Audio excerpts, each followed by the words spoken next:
Bom, CCD, a questão é que o Grêmio não tem novamente o Renato Portaluppi à sua disposição. É um jogo bastante importante contra o Flamengo, até porque tem a situação na tabela de classificação, mas terá essa novidade a dupla James Freitas e também o Marcelo Salles.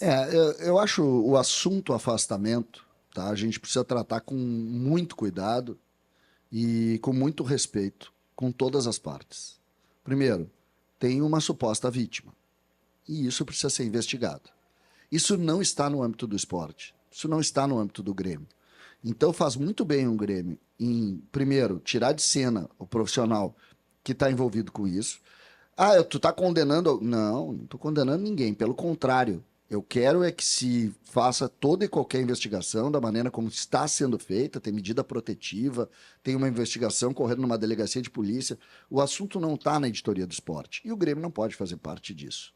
Como disse o presidente Guerra, o Grêmio tem que ser defendido e isso tá muito claro. O Alexandre Mendes, que é o braço direito do Renato desde sempre, ele já está no Rio de Janeiro há 2 dias, pelo que eu entendi, Sim, né? sim. Há 2 dias, então, que se faça os trâmites que a polícia definir. Isso é um assunto policial, isso é um assunto de investigação policial. Depois dos fatos, acho importante a gente dar ampla divulgação, sim, sobretudo para esclarecimento de questões como essa. Mas, enquanto está tramitando, cada um de um lado e o Grêmio preservado, porque tem uma suposta vítima, tem uma pessoa que está sendo acusada, que está querendo se defender, como diz a matéria, diz que não fez, então deixa que a polícia faz isso e o Grêmio sai fora. Dito isso, vamos para o esporte. Não tem o Renato, não tem o profissional seguinte, né, o braço direito do Renato, e vai então com uma dupla de profissionais. Não sei por quê. Não vejo tanta necessidade de 2, porque isso cria uma comunicação com um só, porque a gente sabe que mesmo suspenso, mesmo fora do ambiente do jogo, o Renato estará com alguma linha de comunicação. Não sei nem se pode, eu estou dizendo, eu imagino que seja assim, tá? Não tô supondo aqui alguma ilegalidade, pelo contrário. Eu só vejo que existe uma linha de comunicação e essa linha de comunicação pode ser feita com qualquer um dos profissionais.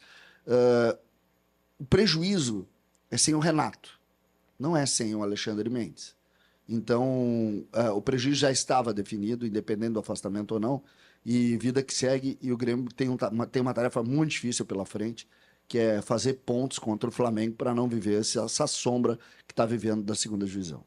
Boa. E até lembrando, né, que a gente estava naquela discussão, o Renato não pode nem mesmo ir para o estádio, porque teve uma nova determinação do STJD. Só que como funciona, isso é legal a gente falar para as pessoas e por que a gente, de alguma maneira, cobrou que o Renato não foi a São Paulo. Uma preparação para um jogo concentra no hotel, tá? Essa concentração, pelo menos a lógica do Grêmio, tá, Munari? Não vou dizer aqui que é de todos os clubes do mundo, mas a lógica do Grêmio. Concentra, vamos lá, no meio da tarde de sábado, o jogo é domingo, então no meio da tarde de sábado tu concentra, tu termina o treino da manhã, libera os atletas para almoçar em casa, 2 horas tu te apresenta no CT, pega um ônibus, vai pro hotel. Nesse hotel tu faz um lanche e à noite tu tem um vídeo ou uma série de vídeos com o adversário, com valências, com dificuldades, com o adversário. E ali tu já indica basicamente o time que tu vai jogar. Todo ele em vídeo. Isso o Renato pode fazer. Por isso a crítica dele não ter ido a São Paulo. Porque no outro dia eles acordam, eles tomam café, eles vão pro almoço, o jogo é 6h30, eles devem ir pro almoço a meia hora, aí eles voltam pro quarto, às 13h30 da tarde eles fazem um lanchinho pequenininho e já param na concentração. Na palestra, que é no hotel, que tem a presença do Renato também. Aí eles entram no ônibus e vão pro estádio, o Renato fica no hotel. Então basicamente é essa a relação. E de um jogo de futebol, organização de um jogo de futebol. E o Renato participa ativamente dessas ações, né? A partir daí, sim, isso vai ser por conta dos seus auxiliares. Já que a gente falou dessa projeção de Grêmio e Flamengo na Arena no domingo, vamos projetar o time do Grêmio também, que é o nosso próximo assunto. Na sequência também vai entrar, já está aqui na tela também para você que nos acompanha. E eu, antes de falar sobre essa provável escalação, para quem está nos acompanhando aqui no YouTube de GZH, também pode deixar o seu recado, se concorda com essa provável formação do Grêmio, se faria alguma alteração. Na sequência eu trago os recados também. Bom, Marquezinho no gol, aí há essa dúvida na defesa. Gustavo, a tendência é que a dupla de zaga seja formada pelo Kahneman e pelo Gustavo Martins, a defesa que atuou contra o Atlético Mineiro. João Pedro na lateral direita, o Reinaldo na lateral esquerda, o meio-campo com Vila Sante, Dodi, Cristaldo, e aí tem Monsalve, Soteldo e Bright White, esta provável formação do Grêmio. Te agrada, CCD? Faria alguma alteração? Não, é isso aí, é o que o Grêmio tem. Como o time do Grêmio é, no papel, um time interessante, né? Mas Mas ele não funciona na prática. esse time jogou muito pouco, se tu pensar, Vini. Se tu pega esse time aí, tira os zagueiros, tá? Que não são titulares hoje. Os zagueiros são... A defesa tem mudado bastante, a dupla de zaga. Né? A dupla de zaga o Grêmio não conseguiu consolidar. Do meio pra frente é desde o jogo contra o Criciúma. Então são 3 jogos, Criciúma, Atlético e Bragantino. Então tu pega, por exemplo, Vini, 3 jogos apenas, entendeu? Mas aí que tá. Nesses 3 jogos, deu uma resposta duvidosa. Não, eu acho que não, Vini. Tu acha que foi boa a resposta? Não, eu acho que em algum momento, por exemplo, os jogos são atribulados, entendeu? O jogo contra o Criciúma é um jogo difícil, a gente sabe jogar lá, o Grêmio ganhou o jogo. O jogo contra o Atlético, tu perde um jogador a 22 minutos do primeiro tempo. Né? Mas abre um 2-0. Abre, mas ali é um jogo diferente, né? Um jogo que tu tem que correr mais e tal. E o jogo com o Bragantino é um jogo horroroso, né? Um jogo horroroso, um jogo que faltou um monte de coisa. É que assim, eu olho no papel esse time e se tu me diz, sem eu ver os jogos que o Grêmio jogou, que jogou nos últimos jogos, eu não acredito. Principalmente do meio pra frente, Vila Sante, Dodi, Cristaldo, Monsalve, Soteldo, Bright White. Bom time tem.